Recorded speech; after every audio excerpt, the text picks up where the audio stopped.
First of all, my prayers, I'm praying to God that all of them will be safe and they'll come out. And my prayers along with their families also, their families and children who are waiting anxiously. Please God, give us the strength that we recover these people safe and we give them back to their families and loved ones. It's a matter of great anxiety for us for the past so many days, and we are doing our best to ensure that everything possible as human beings that we will do. We will go that extra mile to help save these people, and our prayers continue. Our prayers and our efforts to rescue them are continuing. SLBC was a very important project, and it was started by during NT Ramarao period. It was inaugurated, foundation stone was laid during NT Ramarao period, and during Rajshekhar Reddy period the work started, and it is one of the great projects, particularly the tunnel of 37 kilometers, and that it is a project in Telangana which is mostly based on the gravitation. So particularly the Mahbubnagar district, Nalgonda, and even Hyderabad drinking water also through gravitation force from Srisailam, from the canal to Nakaragandi project, from there to Akampal Reservoir, from there to Nalgonda and Rangareddy and Hyderabad. This is one of the important projects, and this project was planned during NT Ramarao period.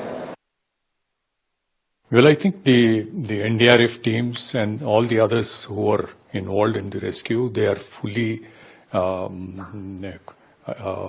they have the expertise to do what is required to be done. On that, we need not have any doubts. But what is really disheartening and sad is this is not the first time that this kind of flooding, collapse of the tunnel has happened in the SLBC tunnel. I believe on two earlier occasions there was flooding of this kind, and there are lessons to be learned. But at that point of time, there were no lives involved. There was no danger to anybody getting trapped in them. But I think this is not the time for blame game, but I think certainly a time for introspection. I think the state government has not taken into account what needs to be done in such circumstances. Twice this happened on this tunnel. What are the lessons learned? Why were safety measures not incorporated? And very often on these things, the safety measures which are a part of the whole contract are ignored by the contractors. This is what I've discussed with several experts, and people who are on the site also have the feedback from them. That is what is being said, that safety measures are taken for a ride. They're taking for a ride. Life, because on two earlier occasions it was just flooding without any threat to human life. Now, comparisons are being made to the Uttarakhand tunnel. Uttarakhand tunnel is a different situation. It was a dry area. There was a 2-kilometer gap for people to move around. The situation here is unfortunately different. There's water and mud and slush inside, and that kind of flooding so close to a river is a very highly risky situation. But hope against hope. Let us pray and hope that some way we'll be able to rescue the people who are trapped. My heart goes out to all those the families of all those people who must be very worried about their safety. But one thing, disasters like this happen, and there are lessons to be learned.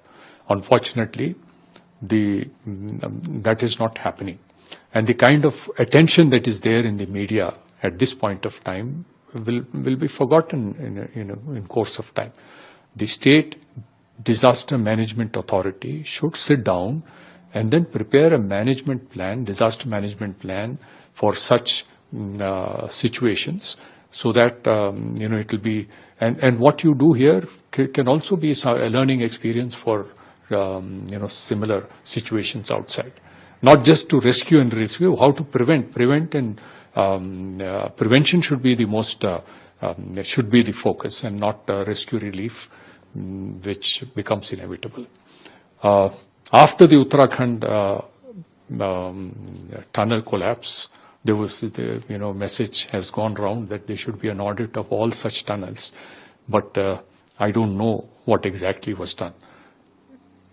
Not to apportion blame to anybody. Let a third party come and make an assessment as to what went wrong, what safety measures were not in place, what audit was not done, and what surveys were lacking. And because the more work will be there in future, so we can't take any further risk.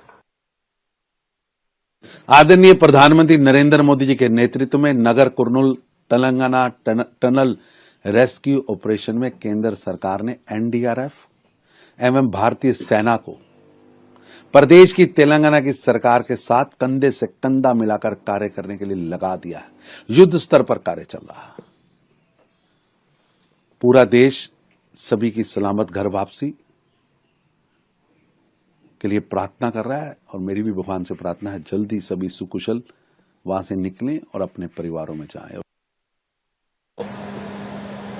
Gate है, इस gate से 13.5 kilometre तक हम लोग cover किए थे। 13.5 kilometre के जो डिस्टेंस है उसमें 11 किलोमीटर हम इस लोकोमोटिव से ट्रैवल किए थे। उसके बाद जो साइड में आप कन्वेयर बेल्ट दिख रहे हैं, 2 किलोमीटर का डिस्टेंस हमने इस कन्वेयर बेल्ट पे चढ़ के पैदल वहां से उसके ऊपर चल के किए थे। ठीक है, तो टोटल 13.5 किलोमीटर का डिस्टेंस हमने कवर किया। कवर करने के बाद हमें जो टीबीएम है, जो टनल बोरिंग मशीन है, उसके जो लास्ट किनारा है वहां तक हम पहुंच गए थे।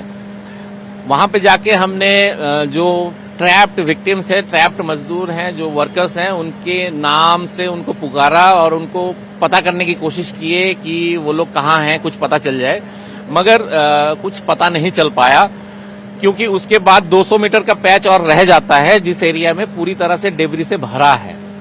तो जब तक वो डेब्री साफ नहीं होगा तब तक नहीं पता चल पाएगा कि जो विक्टिम्स है उनका एग्जैक्ट लोकेशन कहाँ है और उनको हम कैसे निकाल पाएं। अभी तक बीच में 11 किलोमीटर का पैच, 11 किलोमीटर से 13 के बीच में जो 2 किलोमीटर का मैंने बताया, उस एरिया में काफी पानी है।